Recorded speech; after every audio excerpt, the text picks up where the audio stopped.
In this video, I'm going to share with you the most common questions I get from other interior designers, and I'm willing to divulge all my secrets.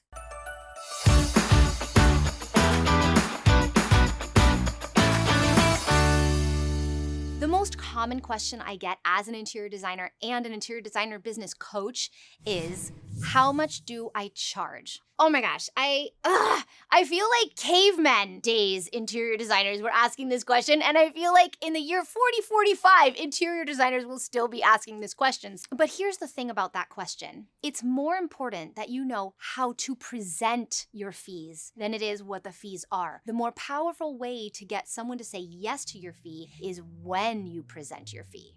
This change is the single most explosive, and I'm not being demonstrative with my language, I mean it. This is the single most explosive change I've made in my business because it has given me the ability to land more projects. What I mean is, I know, again, because I talk to a lot of interior designers, and because I used to do this myself, that most designers present pricing in a proposal after the meeting. Like they've left the house already, and then they go back to the office, write the proposal. And if you're anything like me, when I was writing proposals, I don't anymore, by the way. I've standardized that too, and we can talk about that later. But I used to go back to my office and spend, I don't know, an hour, sometimes more, writing this proposal, agonizing what that number would be at the bottom of the proposal. Then I would delete it, then I would rewrite it, then I would ask somebody else to read it, and then I would beef up the scope of work to justify that number at the bottom, and it was this whole struggle. And then finally I would send the proposal like enter, send without looking, you know what I mean? Because that like nervous feeling, oh my gosh.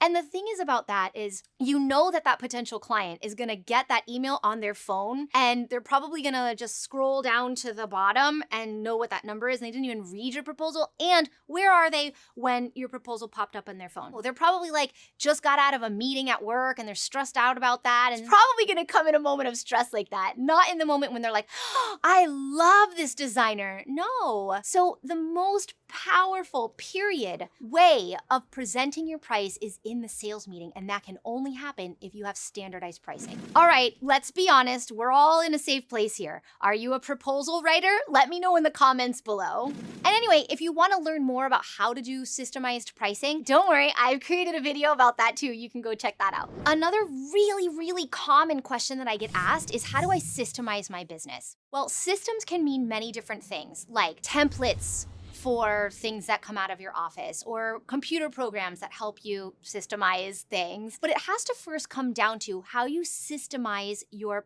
project processes with your client. Think of it like when you go to a restaurant, any restaurant, it's always arrive, hostess, be seated, order, get your food, pay your bill. It's always those 6 steps, right? So in the same way, how can you systemize your project process that has 6 steps, or however many? First, it's info gather, then it's design, then it's installation drawings, then it's installation, and then it's closeout. 5 steps. Now, if you can make those 5 steps the same every single time, you will create a system. And if you have created that project system, it will be easy for you to recognize where a computer program would help you or a template would help you. It would be much easier to spot the possibilities for systemizing. And by the way, I have also created a video particularly about creating systems, so go check that out. The success of that systemizing is going to be that you do not deviate from that system. And here's the thing, it's really powerful when you are in leadership with a client to say, I have created this signature system that if you follow me on this path, it will guarantee that desired outcome of yours. But it will only happen if you follow my leadership. Clients always say, yes, please. And by the way, that helps you in sales too. The other most common question that I get is, how do I generate more leads? Here's the thing, that is such a deep conversation that I made a video just about that. And I know I've referenced other videos in this video, and so to clear it up and make it convenient, they're all listed below. I know that being an interior designer and being an entrepreneur and owning your own business, I know that comes with a lot of questions. So go into the comments and let me know what other questions you have. I really read all of them, and I really will respond, and maybe even make a new video about your question. And don't forget, like and subscribe!